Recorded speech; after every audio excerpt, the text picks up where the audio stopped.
Have you ever wondered, what does watermelon have to do with race?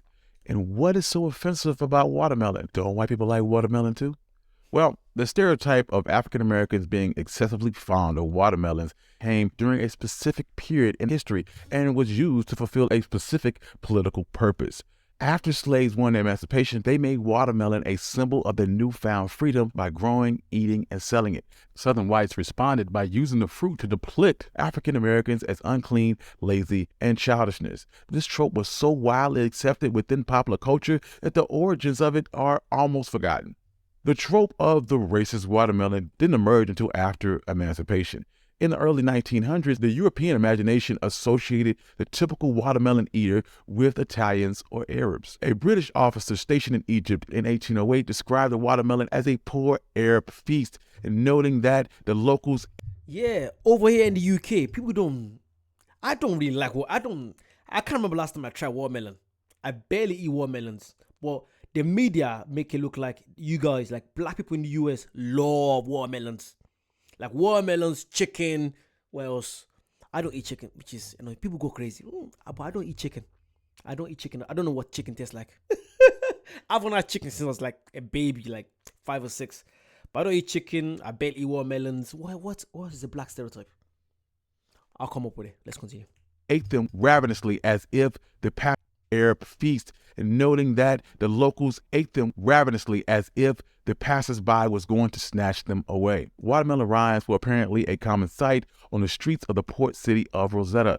In Egypt, watermelon was also associated with uncleanliness, laziness, and childishness. These associations eventually made their way to America, but watermelon hadn't yet been connected to African Americans. In fact, at that time, Americans were just as likely to associate watermelons with white Kentucky hillbillies or New Hampshire yokels as they would a black South Carolina enslaved person. During chattel slavery, some plantation owners would allow their slaves to cultivate and even sell their own watermelons. Sometimes they would even give them a day off during the summer to enjoy their first watermelon harvest. Southern plantation owners viewed this slave's delight in watermelon as an indication of their own supposed compassion. Slaves were also careful to relish watermelon in a manner that followed the code of conduct established by whites. As a result, whites could expect slaves to act in a manner of a caricature of a watermelon-craving, juice-dripping pickaninny. Refusing to comply with this stereotype could jeopardize the precarious relationship between master and enslaved. The abolishment of enslavement drastically altered the relationship between black people and whites. Formerly enslaved individuals avoided sharecropping on white-owned plantations by growing, consuming, and selling their own watermelons. This behavior of enjoying your freedom and cultivating your own land and selling watermelon in public markets provoked a major fear within the white community. Newspapers would then stoke this fear that whites have and strengthen the idea of African Americans having an affinity for watermelons. In 1869, Frank Leslie's illustrated paper published a cartoon of an African American eating a watermelon. The accompanying article stated that Southern African Americans have a strong liking for watermelon. They thoroughly enjoy eating it. 2 years later, a Georgia newspaper reported the arrest of a black man for allegedly poisoning a watermelon with the intention of killing his neighbor. The article compared the man's actions to that of the Ku Klux Klan and asked if the Republican Congressional Subcommittee investigating the Klan should look into this incident in particular. The article also described the man as walking to the courthouse carrying an enormous watermelon.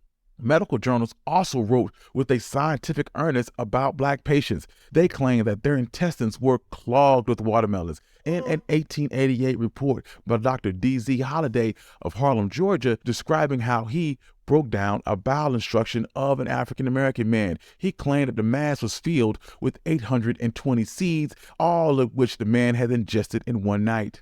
Also, What? Again, please do let me know. Do black people love watermelons that much in the US? Let me know, please.